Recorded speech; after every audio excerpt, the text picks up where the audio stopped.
जैसे ही मैंने पीछे मुड़कर देखा तो वहां पर एक ऐसी खौफनाक वेलकम टू माय चैनल खौफ की आवाज़। अस्सलामुअलैकुम my YouTube family, welcome back to my channel खौफ की आवाज़।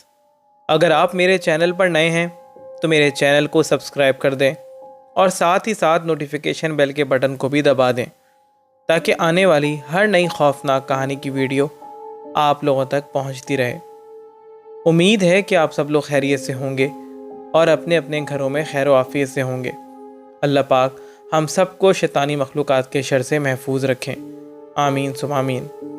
तो चलिए दोस्तों, सुनते हैं आज की इस वीडियो में एक और पुरअसरार सच्ची कहानी जो एक फ़ौजी की अपनी आप बीती है। जैसा कि आप लोग जानते हैं कि फ़ौजी हमेशा से अपने मुल्क की खिदमत करने के लिए तैयार रहते हैं, मुल्क की हिफाजत करते हैं और अपनी जान की परवाह नहीं करते हैं, और उनकी वजह से ही कितने लोग अपने अपने घरों में सुकून से सोते हैं। तो चलिए बढ़ते हैं आज की कहानी की तरफ।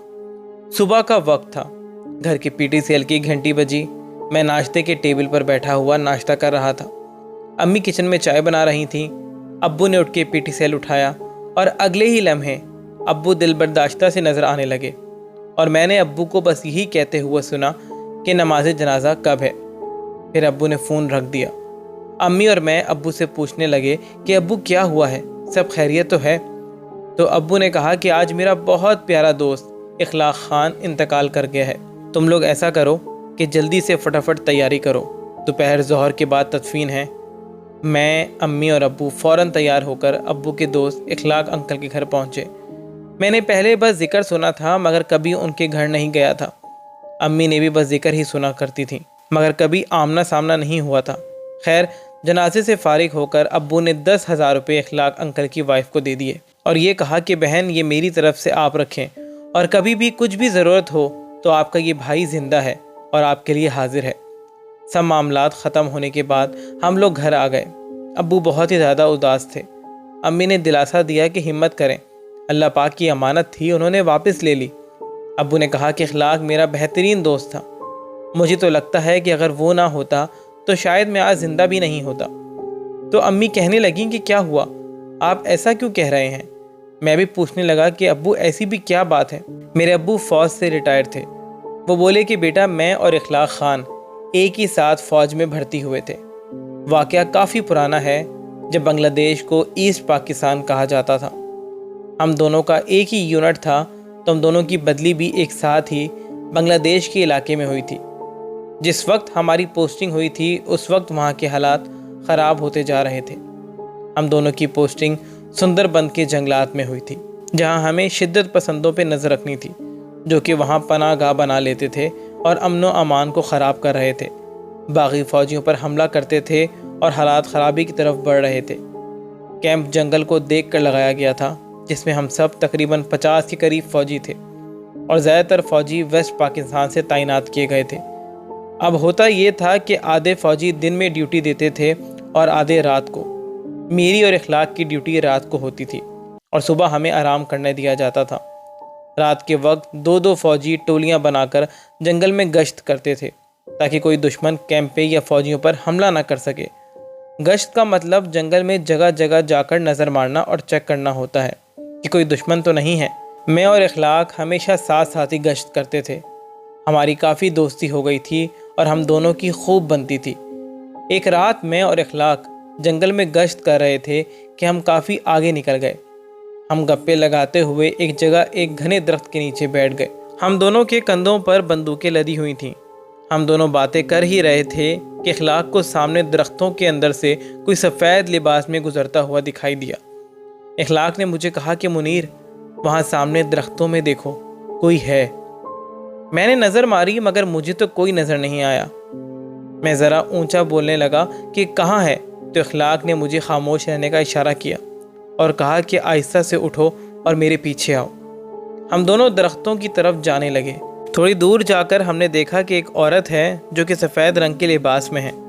अंधेरे की वजह से उसका चेहरा तो साफ साफ दिखाई नहीं दे रहा था, मगर उसकी मौजूदगी का एहसास साफ था। फिर हमने देखा कि उसने अपने हाथों में एक बच्चा लिया हुआ है। اور وہ اس کو ہوا میں کبھی اوپر تو کبھی نیچے کی طرف لہرا رہی ہوتی ہے، جیسے بچے کو بہلا رہی ہو تاکہ وہ سکون میں آ سکے۔ میں نے اخلاق سے بولا کہ یار میں تو سمجھا تھا کہ کوئی دشمن ہے، مگر یہاں تو بیچاری ایک عورت ہے جو اپنے بچے کے ساتھ ہے، مگر یہ اتنی رات کو یہاں کیا کر رہی ہے؟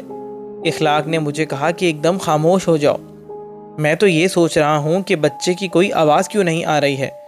وہ عورت اس کو اتنا ہلا رہی ہے، نہ وہ رو رہا ہے اور نہ ہی کوئی آواز نکال رہا ہے۔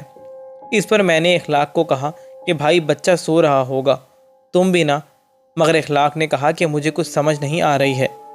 ہم درخت کے پیچھے سے اس عورت اور اس بچے کو دیکھے جا رہے تھے، اور پھر جو ہوا اس نے میرے اور اخلاق کے ہوش اڑا دیے۔ اس عورت نے اس بچے کو زور سے زمین پر پٹک کر ایک پتھر پر پھینک دیا، مگر حیرانی تب ہوئی جب بچے کی کوئی آواز نہ نکلی۔ ہماری آنکھوں کے سامنے اس نے اس بچے کو زور سے زمین پر مار دیا تھا۔ اخلاق نے کہا کہ اب میں جو کہہ رہا ہوں وہ غور سے سننا، یہ کوئی انسان یا عورت نہیں ہے، یہ ایک پچھل پیری ہے، ایک ڈائن ہے، اور وہ بچہ پہلے ہی مرا ہوا تھا، تب بھی اس کی کوئی آواز نہیں تھی۔ اگر زندگی چاہتے ہو تو کوئی آواز نہیں نکالنا۔ میری تو حالت خراب ہو رہی تھی۔ پھر اس ڈائن نے اس بچے کو بے دردی سے چیر پار کرنا شروع کر دیا اور کھانے لگ گئی۔ اس کا چہرہ بہت ہی زیادہ خوفناک تھا کہ میں بتا نہیں سکتا ہوں۔ یہ ہولناک منظر دیکھ کر میری اور اخلاق کے جسم میں تو جیسے جان ہی نکل گئی ہو۔ ہم دونوں خاموشی سے کانپتی ہوئی حالت میں یہ خوفناک منظر دیکھ رہے تھے۔ پتہ نہیں کس کی ماں کا معصوم بچہ تھا وہ جو یہ ڈائن اٹھا کے لے آئی تھی، اور آخرکار ہماری آنکھوں کے سامنے دیکھتے ہی دیکھتے وہ اس بچے کو کھا گئی۔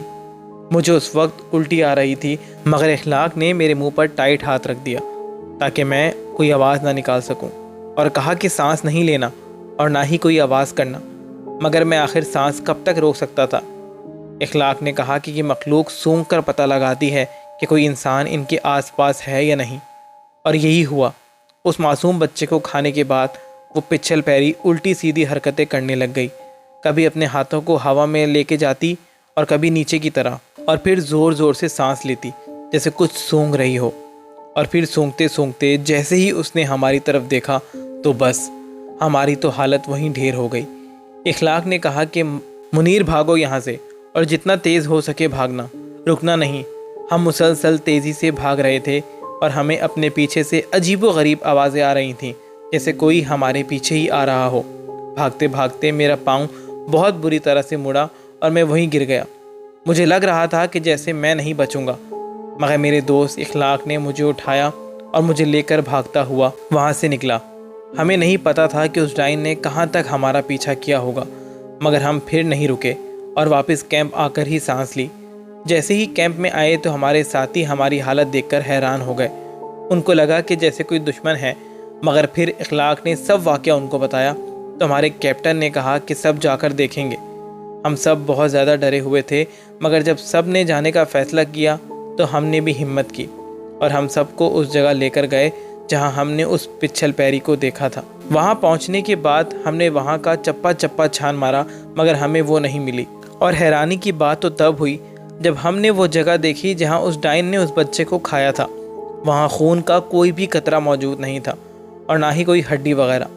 اس دن کے بعد بھی کئی بار سب نے مل کر اس کو ڈھونڈنا چاہا، مگر پھر کبھی بھی وہ کسی کو نظر نہیں آئی۔ اس کے بعد 1971 میں بنگلہ دیش پاکستان سے الگ ہو گیا اور ہم دونوں دوست پاکستان آ گئے۔